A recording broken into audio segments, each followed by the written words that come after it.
बहुत समय पहले की बात है। एक गांव में एक बहुत गरीब परिवार रहता था। जगिया किसी के खेतों में कटाई का काम करता था, पर एक दिन उसको काम से भी निकाल दिया जाता है। जगिया और उसके परिवार के भूखे मरने के दिन आ जाते हैं। पप्पू और चिंकी को स्कूल जाने का बहुत मन करता था, पर पैसे ना होने की वजह से वो स्कूल भी नहीं जाते थे। एक दिन सब लोग बैठकर खाना खा रहे होते हैं। क्या हुआ ललिता, तुम हमारे साथ खाना क्यों नहीं खा रही?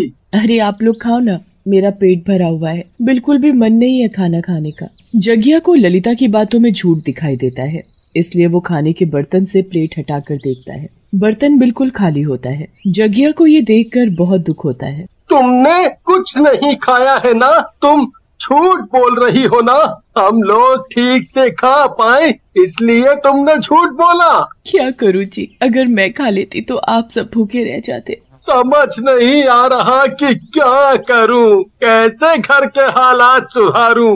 जितना कमाता हूं उससे 2 वक्त का खाना भी नसीब नहीं हो पा रहा है। आप परेशान मत हो पापा, हम थोड़ा थोड़ा खा लेंगे। वैसे भी हमारा तो छोटा सा पेट है, थोड़े से खाने से ही भर जाता है। पप्पू की बातें सुनकर जगिया उसको गले से लगा लेता है और खूब रोता है। उससे अपने घर के हालात देखे नहीं जा रहे होते। अगली सुबह जगिया अपनी साइकिल उठाता है और काम ढूंढने शहर के लिए निकल पड़ता है। वो बड़े बड़े घरों में जाकर काम मांगने लगता है, पर उसे कोई भी काम नहीं देता। फिर उसे एक बहुत बड़ा घर दिखाई देता है। जगिया उस घर का गेट खटखटाता है और फिर अंदर से एक आदमी आकर दरवाजा खोलता है। साहब जी, क्या मेरे लायक कोई काम मिलेगा? नहीं नहीं, यहाँ कोई काम नहीं है। चलो निकलो यहाँ से, जाने कहाँ कहाँ से आ जाते हैं। साहब जी, मुझे काम की बहुत जरूरत है। मैं दूर गांव से काम के लिए आया हूँ। आप जो बोलोगे मैं वो सब करूँगा, बस आप मुझे कुछ काम दे दो। ओहो, बोला ना, जाओ यहाँ से, कोई काम नहीं है मेरे पास। एक बार में बात समझ नहीं आती क्या? जगिया की आखिरी उम्मीद भी खत्म हो जाती है। वो निराश होकर वापस अपने गांव जाने लगता है। रात भी हो चुकी होती है और रास्ता भी लंबा होता है, इसलिए जगिया जंगल के रास्ते घर जाने का सोचता है। थका हारा जगिया अपनी साइकिल को धीरे धीरे चलाता हुआ जंगल से गुजर रहा होता है कि अचानक उसे ऐसा महसूस होता है जैसे उसके पीछे कोई है। जगिया जल्दी से पीछे मुड़कर देखता है, पर वहाँ कोई भी नहीं होता। जगिया फिर से अपनी साइकिल चलाना शुरू कर देता है, पर फिर थोड़ी देर बाद उसे वही महसूस होता है जैसे उसके पीछे पीछे कोई आ रहा है। कोई तो जरूर है मेरे पीछे, पर कौन हो सकता है? जगिया फिर से पीछे मुड़कर देखता है, पर इस बार उसे एक चुड़ैल भागती हुई दिखाई देती है। उस चुड़ैल के पीछे कुत्ते पड़े हुए होते हैं। भागते भागते उस चुड़ैल के हाथ से एक बर्तन गिरता है। जगिया उस बर्तन को उठाता है और उसे उलट पलट कर देखने लग जाता है। बर्तन पीतल का होता है। चुड़ैल वापस आ जाए उससे पहले ही जगिया उस बर्तन को लेकर घर आ जाता है और अपनी पत्नी ललिता को दिखाने लगता है। अजी, आप तो काम ढूंढने गए थे ना, तो ये बर्तन कहाँ से ले आए? काम वाम कुछ मिला कि नहीं? अरे, जब मैं जंगल से होता हुआ घर आ रहा था तो जंगल में मुझे एक औरत दिखी। मैंने उसकी शक्ल तो नहीं देखी क्योंकि वो अचानक जाने कहाँ गायब हो गई थी, पर मैं ये बर्तन ले आया। वो औरत ये बर्तन वहीं छोड़ गई थी। इसे बेचकर कुछ तो पैसे आएंगे। कितने दिन खा लेंगे आखिर हम इस बर्तन को बेचकर? ललिता उस बर्तन को एक कोने में ऊंची सी जगह पर रख देती है। उसके बाद वहाँ पप्पू और चिंकी खेलने लगते हैं। खेलते खेलते चिंकी और पप्पू की एक अमरूद के पीछे लड़ाई होने लगती है। दोनों छीना झपटी करने लगते हैं, जिसके चक्कर में अमरूद उस बर्तन में गिर जाता है। क्या है बच्चों, क्यों लड़ रहे हो? देखो ना माँ, मैं बगीचे से अमरूद तोड़ कर लाई थी और पप्पू मुझसे वो अमरूद छीन रहा है। मुझे भी तो अमरूद खाना है माँ, मुझे भूख लगी थी इसीलिए मैं छीन रहा था। काश हमारे पास ढेर सारे अमरूद होते तो कितना अच्छा होता। पर ऐसा नहीं है ना बच्चों। चलो मैं अभी उस अमरूद को निकालती हूँ और उसे आधा आधा करके तुम दोनों को देती हूँ। ललिता हाथ डालकर उस बर्तन में से अमरूद निकालने लगती है, पर ये क्या, ललिता जब उस बर्तन में हाथ डालती है तो उसे वहाँ बहुत सारे अमरूद मिलते हैं। इतने सारे अमरूद? पर इसमें तो बस एक अमरूद गिरा था, तो फिर इतने सारे अमरूद कैसे आए? ललिता को तो खुद ही नहीं समझ आ रहा होता कि ऐसा कैसे हो गया। वो जल्दी से जगिया को बुलाती है। जगिया को भी समझ नहीं आता कि आखिर ये हुआ तो कैसे। हो ना हो, ये कोई जादुई बर्तन है। जादुई बर्तन? हाँ ललिता, मुझे यही लग रहा है। तुम खुद ही बताओ कि एक अमरूद के इतने सारे अमरूद कैसे बन गए। पप्पू ने जैसे ही बोला कि काश हमारे पास ढेर सारे अमरूद होते, तभी उस बर्तन में ढेर सारे अमरूद आ गए। बात तो आपकी बिल्कुल सही है जी। इसका मतलब हम जो भी बोलेंगे ये बर्तन हमें वही बनाकर दे देगा। मेरा तो खीर खाने का मन कर रहा है। ललिता उस बर्तन को चूल्हे पर रखती है और खाली बर्तन में करछी चलाते हुए बोलती है, काश इस बर्तन में खीर आ जाए। ललिता के इतना कहते ही वो बर्तन खीर से भर जाता है।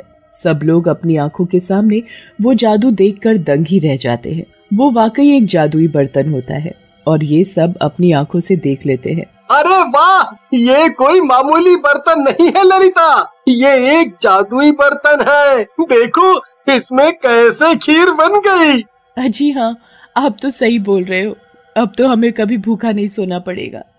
लगता है भगवान को भी हमारी गरीबी पर तरस आ गया है। हाँ ललिता, तुम सही बोल रही हो। अच्छा, तुम इस बर्तन के बारे में किसी को भी मत बताना और इसे किसी कपड़े से ढक कर रख दो ताकि किसी की नजर भी इस पर ना पड़े। हाँ जी, ये भी कोई कहने की बात है। उस रात तो पूरा परिवार बहुत समय बाद पेट भरकर खाना खाकर सोता है। रात काफी हो जाती है और पूरे गांव में सन्नाटा छाया होता है। उसके बाद वहाँ एक चुड़ैल आती है। वो इधर उधर पागलों की तरह अपने बर्तन को ढूंढ रही होती है। कहाँ गया मेरा बर्तन? आखिर कहाँ रहता है वो आदमी जिसके पास मेरा बर्तन है? अब मैं उसे ढूंढूं तो कहाँ ढूंढूं? चुड़ैल पूरे गांव में अपने बर्तन को ढूंढ लेती है। वो सबके घरों में झांक झांक कर भी देख लेती है, पर उसे अपना जादुई बर्तन कहीं दिखाई नहीं देता। वो जगिया के घर भी जाती है, पर ललिता ने उस बर्तन को एक कपड़े से ढक कर रखा होता है, इसलिए चुड़ैल को वहाँ भी वो बर्तन नहीं मिलता। उसके बाद चुड़ैल थक हार कर वहाँ से चली जाती है। अगली सुबह ललिता उठकर सबसे पहले वो जादुई बर्तन निकालती है। वो उसे अच्छी तरह से कपड़े से साफ करती है और बच्चों से पूछती है कि उन्हें क्या खाना है। बच्चे बड़े ही खुश होते हैं। माँ, मैंने कभी पिज्जा नहीं खाया। एक बार देखो ना कि क्या ये जादुई बर्तन पिज्जा भी बना सकता है क्या? पर मेरा तो डोसा खाने का मन है माँ। ललिता उस बर्तन को चूल्हे पर रखती है और करछी घुमाकर बोलती है, मुझे एक पिज्जा चाहिए। ए जादुई बर्तन, इसमें एक पिज्जा बना दो। ललिता के इतना कहते ही उसमें एक पिज्जा बन जाता है। ललिता वो पिज्जा पप्पू को दे देती है। जगिया और ललिता भी अच्छे से पेट भरकर नाश्ता करते हैं। सब बड़े ही खुश होते हैं। क्यों ना हम इसमें रोज नई नई चीज बनाकर बेचना शुरू कर दें। इससे हम कुछ भी शुरू कर सकेंगे।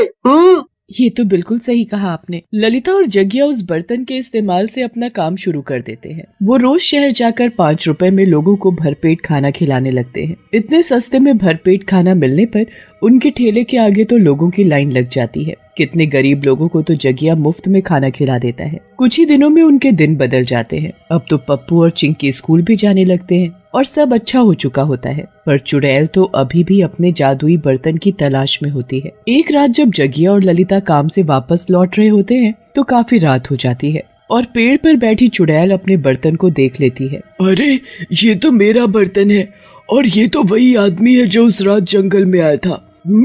यही है मतलब बर्तन चोर।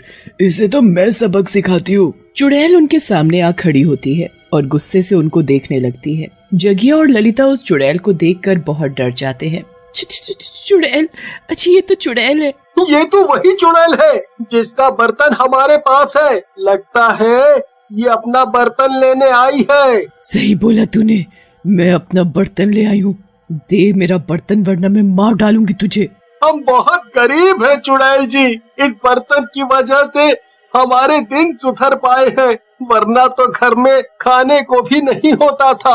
अब हम भरपेट खाना खाते हैं और दूसरों को भरपेट खाना मिल सके इसलिए बस 5 रुपए में लोगों को भरपेट खाना खिलाते हैं। आप इस बर्तन की जगह कोई बर्तन ले लो, पर हमें ये बर्तन दे दो, दे दो। चुड़ैल को उनके ठेले पर 5 रुपए में भरपेट खाना एक बोर्ड दिखता है। चुड़ैल उन पर विश्वास कर लेती है और उन पर तरस खाकर उनको वो बर्तन रखने देती है।